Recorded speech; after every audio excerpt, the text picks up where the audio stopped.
Patricia Reeves returned home a full week early from her Munich assignment, exhausted and eager for her own bed, but her key caught in the lock, sticking awkwardly, the first wrong note in a silent house. Inside, she froze. By the door lay unfamiliar hiking boots, and on the coffee table, a German travel guide. Then a faint sound drifted down from upstairs, a gentle, rhythmic snoring. Patricia climbed slowly, each step tightening the knot in her stomach. At the top, the bedroom door stood ajar. She pushed the door wider, and her world stopped. Two strangers lay asleep in her bed, a man and a woman, their luggage stacked in the corner, a tourist map of the city on the nightstand. This can't be happening. This is my house, my bedroom. Who are these people? The couple slept on, utterly unaware of the woman frozen in her own doorway, and the tsunami about to hit. 6 months away, and someone turned my home into a hotel. How? And who gave them a key? But it hadn't begun as betrayal. 6 months earlier, Patricia Reeves had been handed the opportunity of a lifetime. Munich? For 6 months? That's incredible. I can't believe they chose me for the lead. She called her younger sister, Michelle, to ask a small favor before leaving. Michelle, I need someone to water the plants and check the mail while I am gone. Can you do it? Of course, I'd be happy to help. You can count on me. Don't worry about a thing. She handed over the spare key, her trust in Michelle absolute. Her follow-up text read, "Just water the plants and check the mail. Thanks, you are a lifesaver." A week later, Patricia was deep in engineering schematics in her Munich office, the house a continent away. She boarded the plane, with no thought that her home would be anything less than safe. Michelle had the key, and Patricia had her trust. The distance would test both. 3 weeks later, Michelle stood alone in Patricia's silent living room, the key still buried in her pocket. This whole house, sitting empty. Patricia won't be back for months. It's almost wasteful. That night, in her own apartment, she opened a browser and typed a search she'd never made before.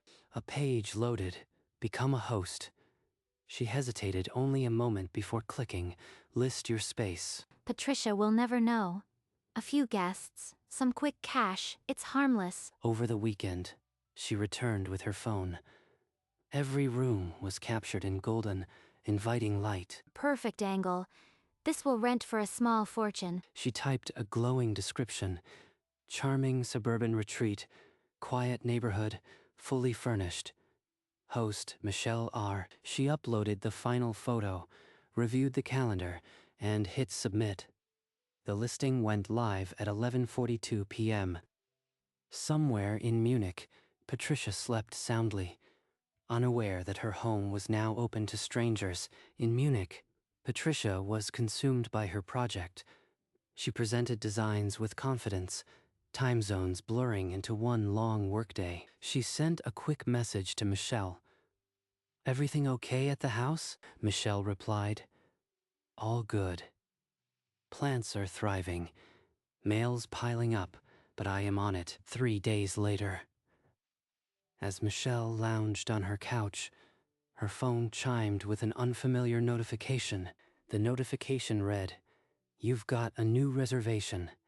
7 nights at $1,200. She stared at the screen, then laughed out loud. It was that easy. She confirmed the booking instantly. The first guests would arrive Saturday. Within a week, the payout hit her account. A clean $1,200, no questions asked. 1 week's rent, and she hadn't lifted a finger. What if she booked more nights? Back in Munich, Patricia barely noticed the days blurring. Her sister, however, had just discovered a gold mine. Month after month, Patricia's house rarely sat empty. Michelle's calendar filled with back-to-back bookings, a solid wall of blue. The payouts accumulated in silence. $5,000, then $14,000, then $28,000.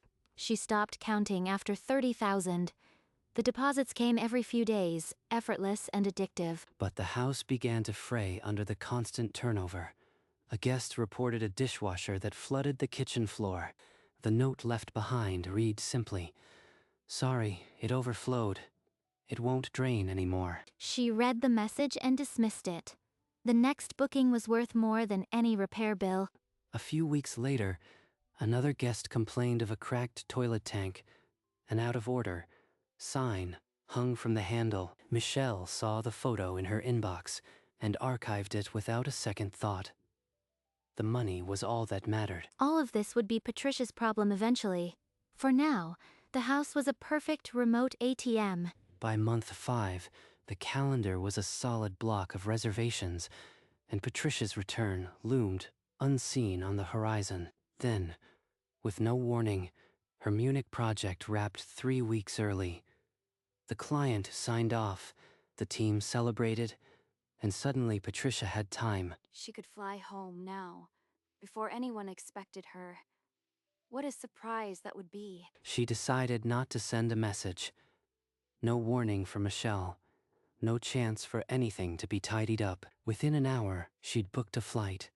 Then she threw clothes into her suitcase, barely folding them, grinning. Tomorrow night, she'd sleep in her own bed. 6 months was long enough. The next morning, she was already at Munich airport, her suitcase light, her heart lighter. She checked the departures board. Her flight was on time. No delays, no obstacles. Home. The word felt electric. She handed over her boarding pass and walked toward the gate, excitement buzzing in her chest as the plane lifted into the night. She had no clue what waited on the other side. Her flight landed after 10 p.m.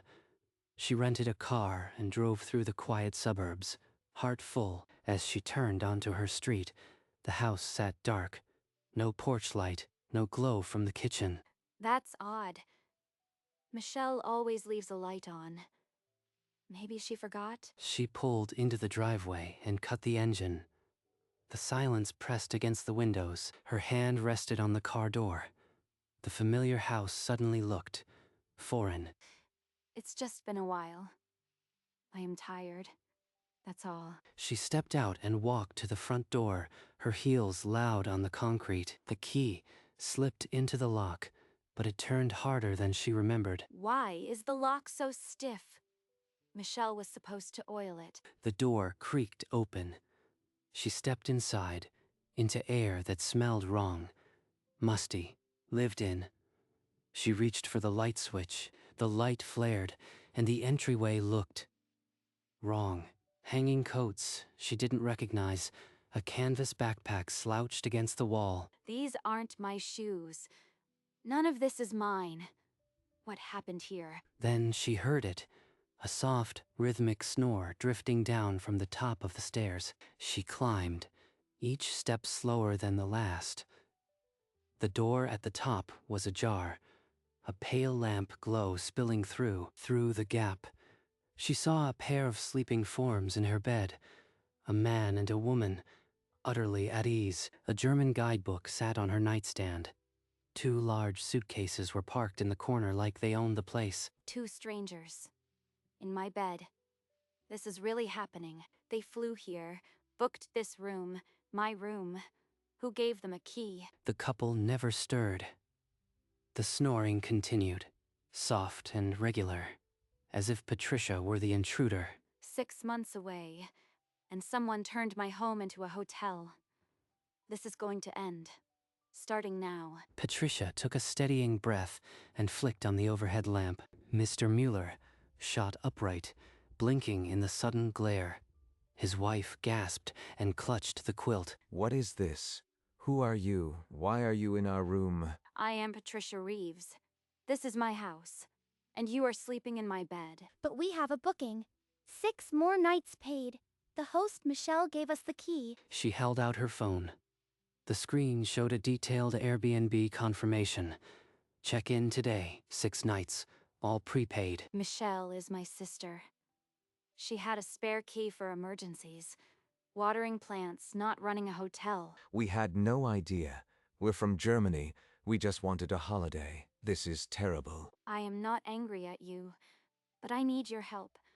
Forward me all the booking emails.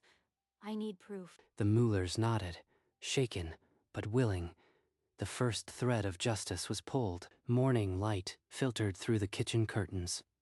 Patricia poured coffee for the Muellers, the three of them sitting in a weary truce. We never imagined such a thing.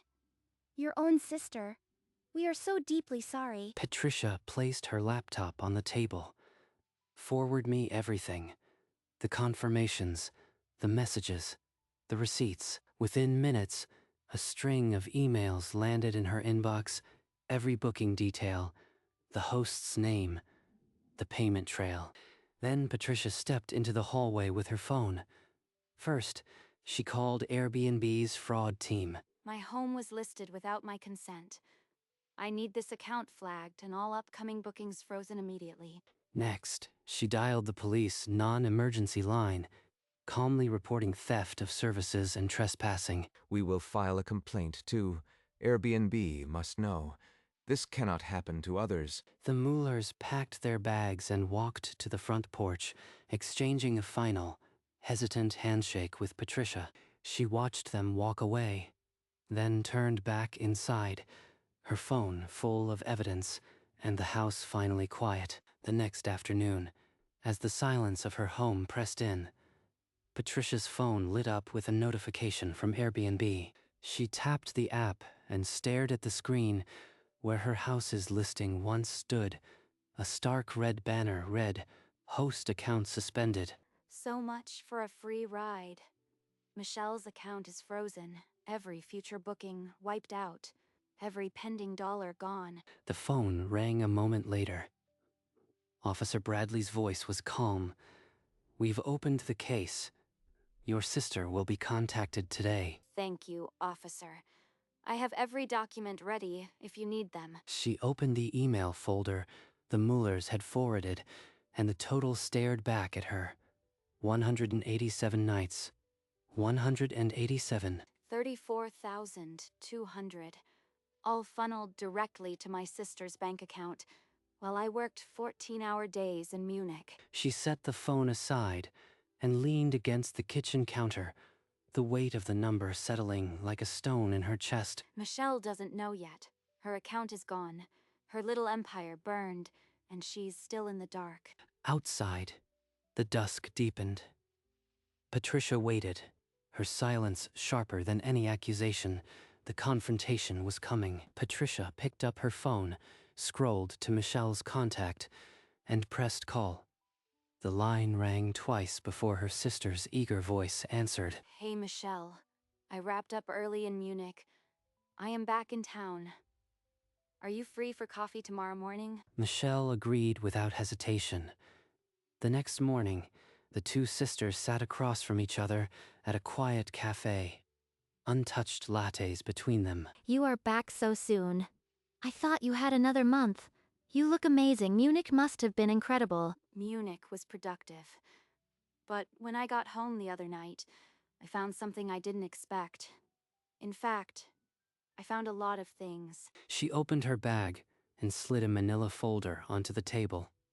Printed Airbnb statements, a summary of 187 nights, and a final total, $34,200. I want you to explain this, Michelle. Why was my house rented out like a hotel while I was working 14-hour days overseas? Michelle's face drained of color. Her mouth opened, but no sound came out.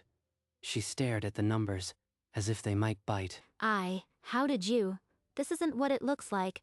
It was only supposed to be a few times. I was going to tell you. Patricia said nothing.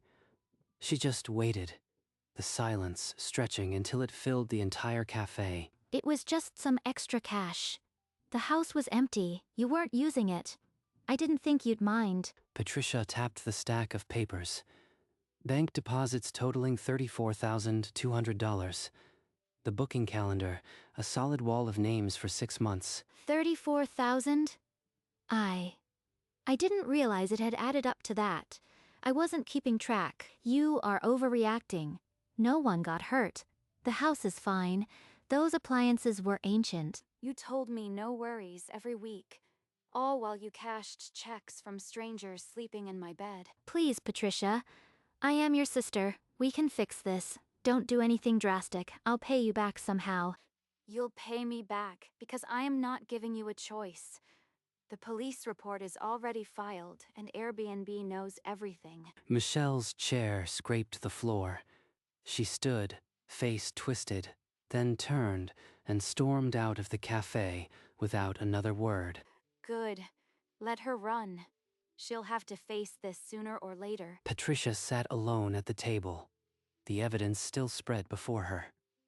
The line had been drawn, and there was no crossing back. Patricia gathered her evidence and drove straight to the police station, her hands steady on the wheel. Inside, she was led to Officer Bradley's desk. A neat stack of her earlier report sat in front of him. Miss Reeves, I've reviewed the initial call log. Please, walk me through the full timeline. She produced her tablet, scrolling through the forwarded booking emails, bank statements, and the messages from Michelle. My sister, Michelle, rented my home for 187 nights without my permission, keeping all the money. I want to press charges. Officer Bradley nodded, his pen moving steadily. He cross-referenced the digital evidence with the printed records she'd brought. He finalized the official report, checking the boxes for theft of services and criminal trespass. A case number was stamped at the top. We'll issue a summons to your sister. She'll be required to appear. This is a solid case, Miss Reeves. Thank you. I know it's my sister, but what she did can't go unpunished. She walked out of the station with a copy of the report in her bag. The law was no longer an abstraction. It was a lever in her hands. The police summons hit Michelle like a freight train. Within a day, her lawyer was on the phone to Patricia's attorney, desperate to avoid criminal charges. So she's finally ready to talk. She'll pay back every cent, or I'll see her in court. The mediation room was sterile and tense. Patricia sat across from Michelle, their lawyers flanking them, a mediator at the head. Here are my terms. $34,200 for the stolen rent, plus $8,000 for the damage you let happen. Not $1 less. That's over $42,000. I can't. I don't have that much. Can't we just settle for what I earned? You ignored a flooded kitchen and a broken toilet for months. You left my house in pieces. The $8,000 covers what I had to fix. Michelle's lawyer leaned in, whispering urgently. She nodded, shoulders slumping, then gestured for the settlement papers. The mediator slid the agreement across the polished table. A black pen waited on top, the signature line stark and empty. If I sign this, I am bankrupt. If I don't, I'll have a criminal record. There's no way out. She signed. A binding promise to repay $42,200 in structured installments. No apology, no hug. Just ink that would hang over her until the last dollar was paid. Over the next 4 months, Michelle's payments trickled in, reluctant, piecemeal, but never late enough to breach the agreement. Then, on a Tuesday, the final transfer landed. $42,200. Every cent she stole, plus the damage. It's finally over. Patricia took the money and drove to the hardware store. She came back with a sleek smart lock, rotating codes, remote access. A fortress for her front door. She unscrewed the old deadbolt, the one Michelle had copied, and mounted the new keypad. Every turn of the screwdriver felt like sealing a wound. No more spare keys floating around. No more midnight surprises. From now on, only I decide who walks through this door. Later that day, an email arrived from Airbnb. The subject line was stark, account review outcome. Michelle Reeves. She opened it and read, after review, your host profile has been permanently banned. This decision is final and cannot be appealed. Michelle will never list a property on Airbnb again. Not mine. Not anyone's. She's finished as a host. She locked the front door behind her and punched in a custom code, her birth year, but reversed. A final private victory. As dusk fell, Patricia stood at her window, watching the neighborhood settle into its evening hum. Inside, the house was silent, truly hers again. 2 years passed in a quiet rhythm. Patricia's home stayed her sanctuary, the smart lock a silent sentinel. She never called. Her blocked contacts list held only one name, Michelle Reeves. That barrier felt stronger than any lock. She missed having a sister. The idea of one anyway. Not the person who turned her home into a stranger's hotel. Work filled the days. She threw herself into new projects, traveled when she wanted, and slept deeply every night. Then, on a spring afternoon, a heavy cream envelope landed in her mailbox. The embossed script read, "Cousin Emily's wedding." A wedding. The whole family will be there. That means Michelle will be there too. She hadn't seen her sister since the settlement signing. Not a phone call, not a text. 2 years of deliberate silence. I could skip it. Send a gift. Stay home. No one would blame me. But the invitation sat on her counter for a week. A small, persistent question she wasn't ready to answer.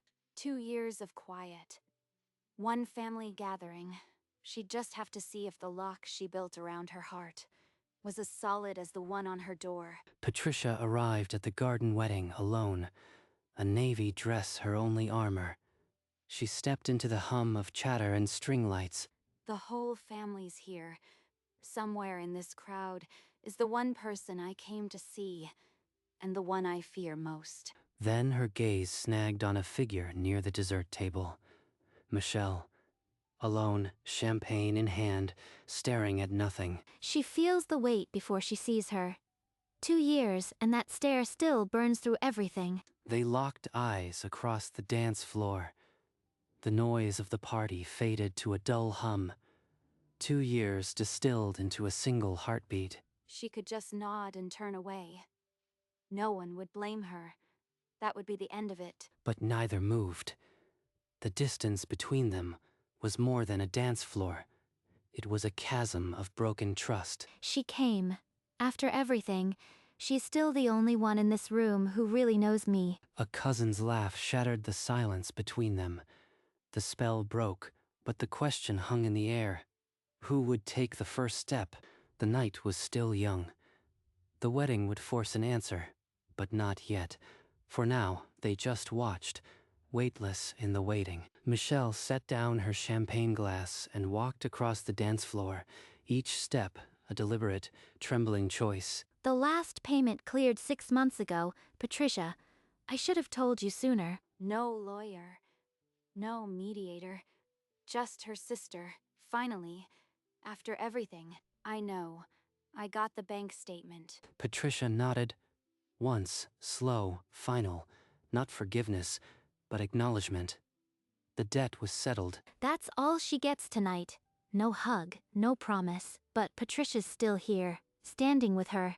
Emily's wedding was worth coming for. I am glad you are here. So am I. For a few breaths, they stood side by side in the soft garden light, the chasm between them unchanged, but somehow crossable now. Then Michelle stepped back, no grand farewell, and returned to her seat. They weren't whole, but they were no longer enemies. A few days after the wedding, Patricia found a thick envelope in her mailbox. No return address, just a German stamp. Inside was a postcard of Neuschwanstein Castle, the Bavarian Alps rising behind it like a fairy tale. She turned it over. The handwriting was careful, a mix of German and English. "Dear Miss Reeves, we wanted to thank you. Airbnb refunded our full stay and gave us a credit. But more than money, we remember your kindness that morning. Best regards, the Muellers. P.S. We hope you got your house back." The Muellers. The couple she'd found in her bed. Now a postcard from Bavaria. The world had a strange way of closing loops. She read the message twice, then traced the image of the castle with her finger. 2 strangers had turned into an unexpected grace note. They didn't have to write, but they did. That mattered more than she'd expected. She propped the postcard against the kitchen window, next to a small plant. For the first time in years, she smiled without effort. The worst chapter was finally closed. The Muellers had helped seal it. And from a distance, so had Michelle. Patricia stood at the living room window, the afternoon light warm on her face. The house settled around her, quiet and hers. No more footsteps that aren't hers. No more keys she doesn't control. The smart lock gleamed on the doorframe, a small circle of light and codes. She'd built a fortress, and not just of brick and bolts. She'd trusted the wrong person once. Now she trusted herself. That was a different kind of lock. Outside, the neighborhood moved on, as it always did. Children biking, a mail truck idling. Inside, a woman at peace. This is what winning looked like. Not revenge, not a courtroom victory, just silence she chose. She glanced at the lock again, then turned from the window. The postcard from Bavaria sat on the counter, a small monument to a long road. She walked into the kitchen, poured a glass of water, and didn't check the deadbolt. She didn't need to anymore. Everything she needed was right here. The past was paid for. Literally, the future was unlocked. She picked up her book and settled into the chair by the window. Outside, the afternoon sun started its slow descent. As dusk deepened into night, the house settled into a gentle glow. Each window a soft rectangle of warmth. The porch light shone steady, and beside the door, the smart lock's keypad glowed a calm, unobtrusive blue. This was the house Patricia had reclaimed, not just from tenants, but from fear. No strangers inside, no borrowed keys, only the steady rhythm of a life rebuilt on her own terms. The sound of night settled in. A distant car, the rustle of leaves, and then quiet. The keypad blinked gently, a sentinel that needed no key. Just a code that only she knew. It had taken 2 years. A police report, a settlement, and 1 wedding nod. But the house was finally, truly home. The camera lingered on the keypad, the blue light pulsing once, twice, then steady. And then, gently, the frame faded to black. A story of betrayal ended not with a scream, but with a locked door and a quiet heart. Fade to black.